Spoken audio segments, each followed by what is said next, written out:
The last leg of my English and Irish trip was to go to Ireland. I flew from Southampton, England, to Dublin, Ireland. And I arrived very late. It was after midnight. It was kind of strange. I took a bus, after I figured this out, from the airport to the city center where I was going to be staying. And a very nice gentleman at the airport at a SPAR store, SPAR, sold me a Leap card so that I could ride the city bus there. And you either had to have a Leap card or the correct change. And I had no euros or anything. So I had looked this up. It was $5 deposit or €5 deposit. And then I added 15 euros. So it was 20 euros. I keep saying dollars, I'm sorry. But I told the guy at the store at the airport what I was doing. I was going to be in Ireland about a week. And he said, "Are you going to be in Dublin the whole time or in cities?" And I said, "I'm not sure."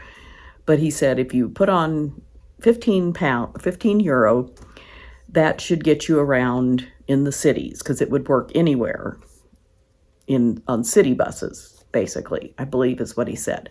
So I did that. So for 20 euros, I got a Leap card, which let me ride city buses. It was different than England, where you could just tap on, tap off with your credit card. You couldn't do that in Ireland for city buses, which were cheaper.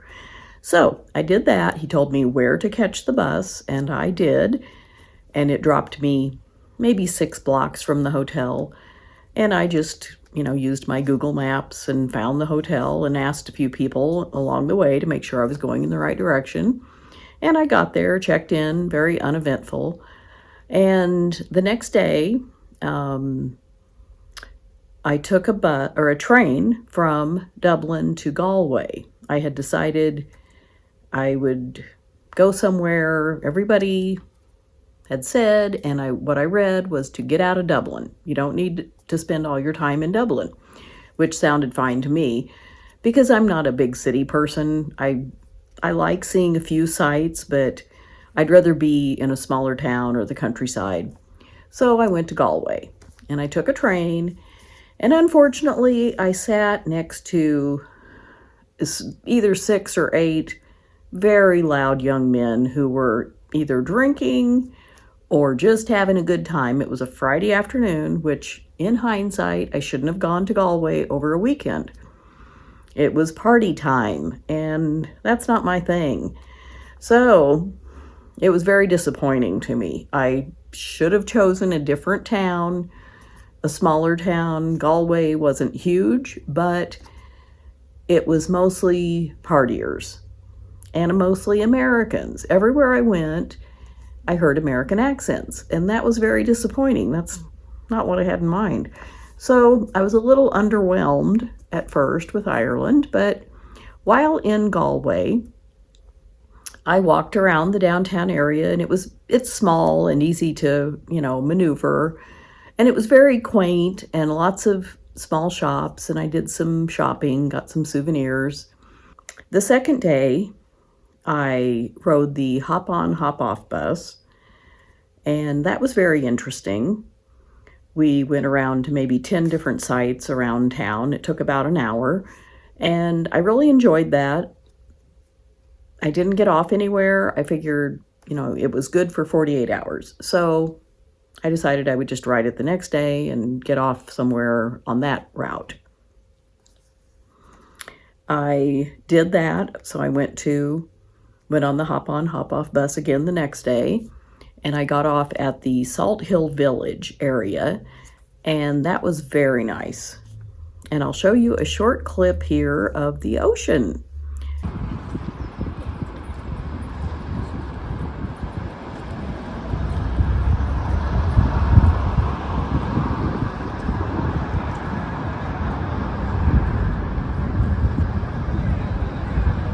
So did you see the swimmers? This was in the morning, before noon, and the water had to be cold. In fact, I walked down to the shore and, put my hand in the water, and it wasn't as cold as I thought it would be, but it was pretty cold. And the people were just getting in there swimming, which I guess cold water swimming is a thing and supposed to be really healthy.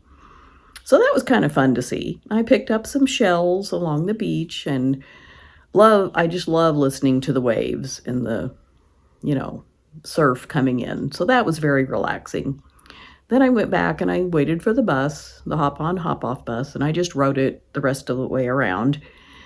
And I spent the rest of the day just kind of walking around the town, taking some pictures, and I really wish I'd gone somewhere else, though, because it wasn't what I had in mind. I don't know what I was thinking it would be like, but the museum there was open only on a Saturday, and I didn't know that till Sunday, and it was closed Sunday and Monday, so it was just, I didn't know what else to do there. I went to listen to some Irish music at a pub, and the place was so loud with patrons partying and drinking, and the people sat down to play music.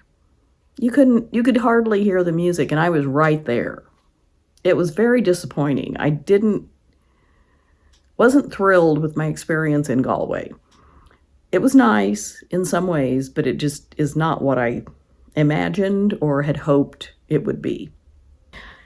So then I rode the train back to Dublin and got there mid-afternoon, I would say. So I went ahead and walked around, found out where the I think it was called the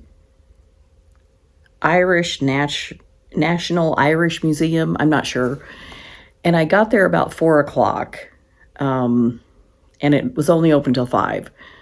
So I got to see a few exhibits, and the building it was in used to be a barracks where they housed soldiers, maybe. I'm not sure, but it was very bleak. It was kind of depressing to me. The building was huge, gray stone, and had signs along the side that said 100 paces, 90 paces. I guess it's where they marched the soldiers. I'm not sure. It was just very institutional looking.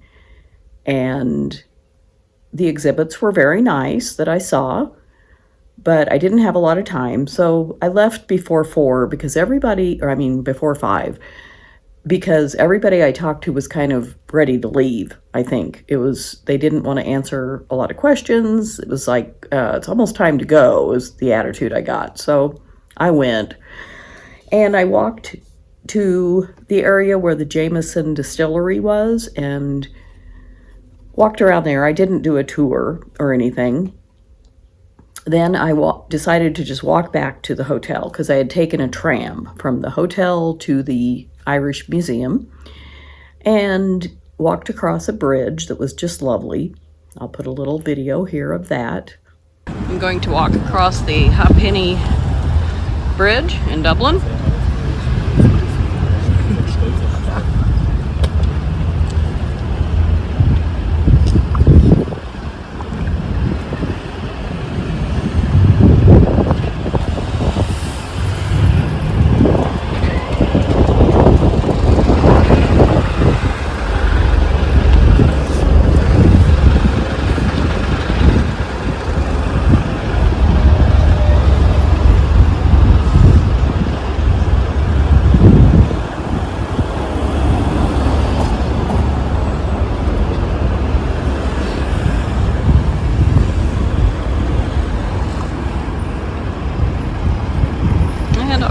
Corner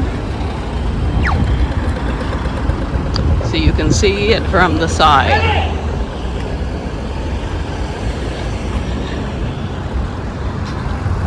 Very pretty. So I walked across the River Thames and whatever river this is. And then the next day was my final full day in Ireland, and it was in Dublin, and I decided I didn't want to spend the day in Dublin. So the night before, I booked a Wild Rover tour, and it went to Kilkenny, Ireland, the Glendalough monastic settlement, and then a sheep farm. I am so glad I did this. It was wonderful. I loved it. That was what I had in mind. So one reason I didn't go to other small towns like I kind of wanted to, the bus system wasn't the same as in England, and I couldn't really figure it out. And by then I was tired and just sort of wanted to do something easy. And that's why I took the train to Galway, stayed there.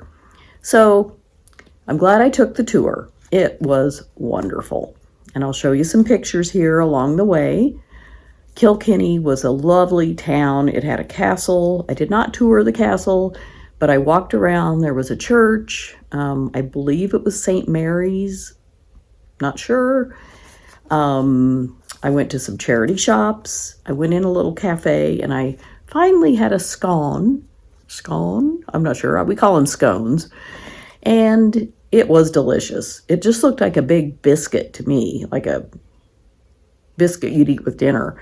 But it was sweet, and when you put the butter and jam and cream on it, it was very delicious. So I'm glad I went ahead and did that. I kept thinking I would do it in England, but I never did. So I did it in Ireland, and it was wonderful.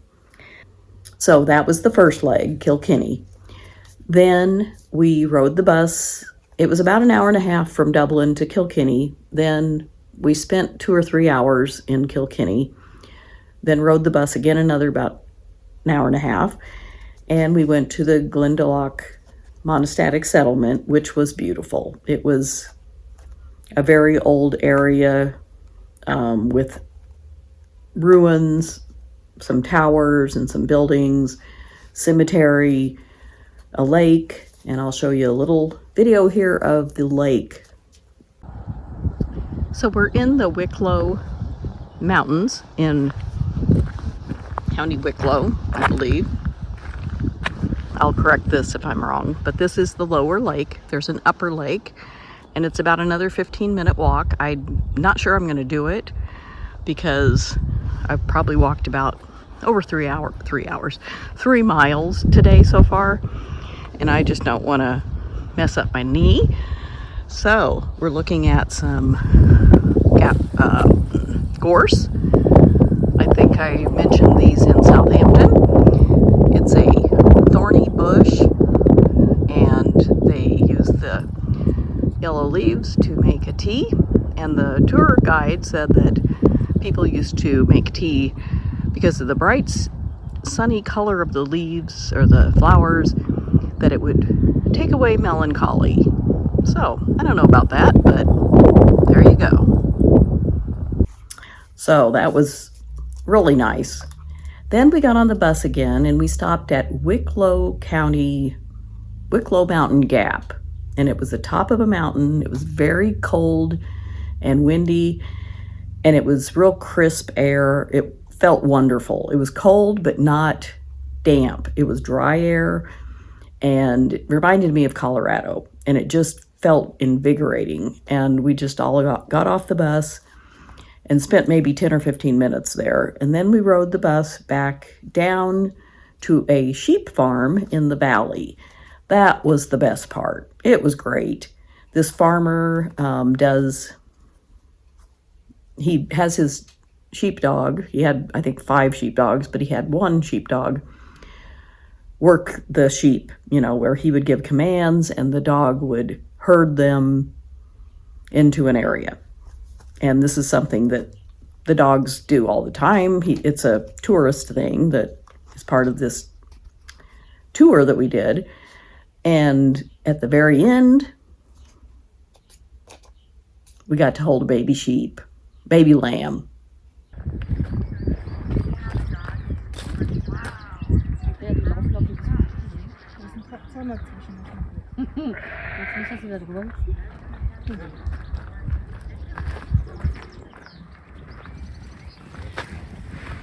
Boy, lie down. Come by. Come by.